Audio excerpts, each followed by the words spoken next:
Hey guys, I know it's been a while since the last one, but I'm not going anywhere.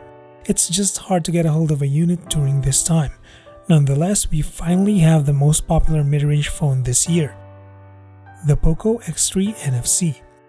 If you own one already, let me share with you my top tips and tricks to fully take advantage of this phone's capability.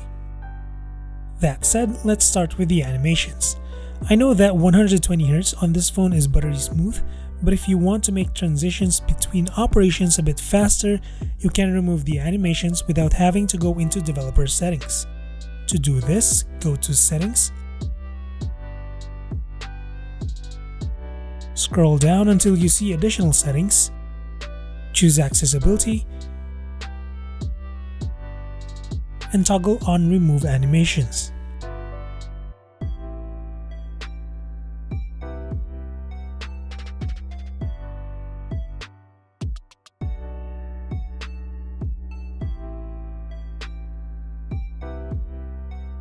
While the POCO X3 NFC is fast and all, it's not perfect. From time to time, you may notice frame drops, especially with its fast display.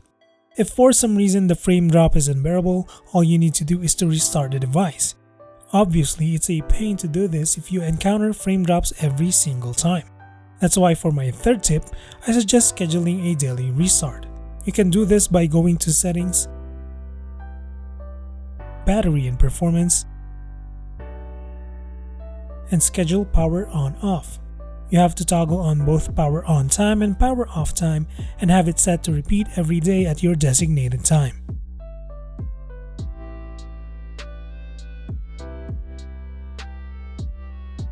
If you're not sure whether or not your phone is rendering animations in 120Hz, you can actually monitor and see the display's real-time FPS, and you don't need to download additional applications. First, we have to enable developer settings just like what I'm about to show you.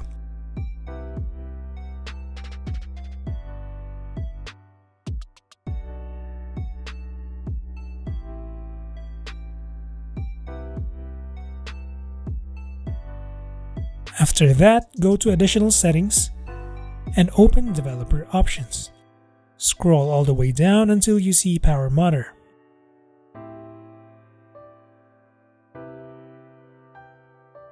Tap on Start for Frame Rate Monitor Tools twice. Make sure you do it twice as the first try will only show you the dialog box and not the actual frame rate. If you want it to stop, simply press Stop.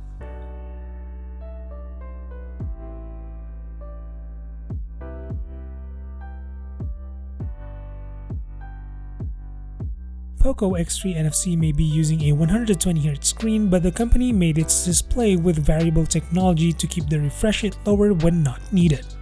For example, when on YouTube or Netflix, the screen refresh rate reverts back automatically to 60Hz. But if you don't want this happening, you can force the device to render everything at 120Hz. Activating 120Hz all the way is a bit tricky, so make sure to follow these next steps.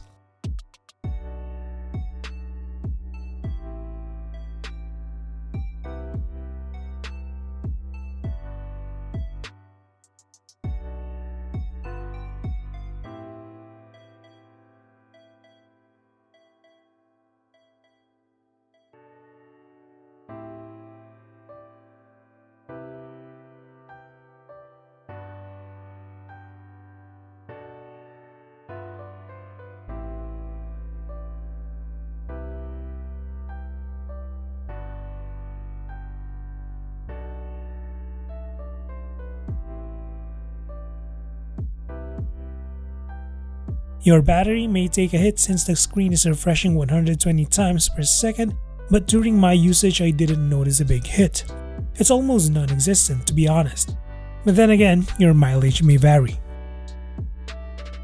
POCO X3 NFC is a large phone, no doubt, so I appreciate the one-handed mode baked into the software. But if you're using navigational buttons over gestures, you may need to toggle the feature to quickly switch to one-handed mode. You can do this by going to Settings, then Additional Settings, going to one-handed mode, and turning the toggle on.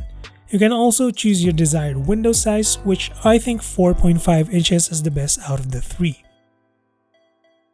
For a nav button user, we all know that we love to go into split screen mode with a single tap. With gestures, you just can't do that. But with navigational buttons, all you need to do is to long tap on the recent button. Unfortunately, this feature isn't turned on by default. So what you have to do is to search for split screen in the settings. Tap on split screen and choose long press the menu button. If a prompt shows up, just tap on replace.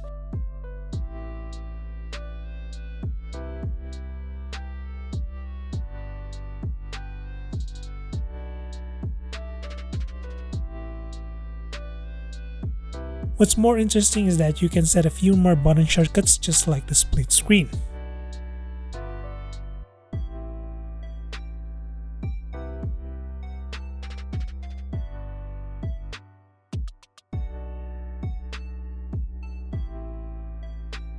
One of the underrated features of POCO X3 NFC is its stereo speakers.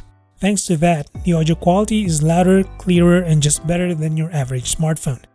But if you think the speaker feels clogged or something, there's actually a way to clear out the speaker without having to disassemble the device. From the settings, just type in Clear Speaker. Tap the first option and then toggle on Clear Speaker. What this does is play a loud 30-second sound to blast off the dust or lint stuck in the speaker grill. Haptic feedback or the vibration motor when typing is one of the best features of POCO X3 NFC simply because its quality is good for its price. But I understand if some of you hate it. To disable it, go to Sound and Vibration in the settings. Scroll all the way down and toggle off Haptic Feedback. Last but not least is the floating windows feature. It's practically like the windowing feature in Windows 10. However, I think POCO has a poor implementation as it can only be accessed when there's an incoming notification. Fret not, there's actually a toggle for it if you want to put an app in floating window mode. To test this, open an app of your choice, open the notification bar, and tap on floating windows. You can only have one app floating for some reason, but you can manage the floating window by tapping on it, dragging around from the top edge,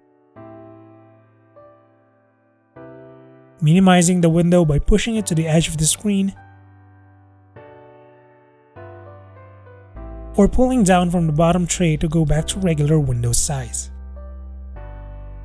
So those are my top tips and tricks for when using the POCO X3 NFC. I hope you find some of these helpful and useful, and if you have any questions, feel free to let them know in the comment section. That said, till the next one, stay safe.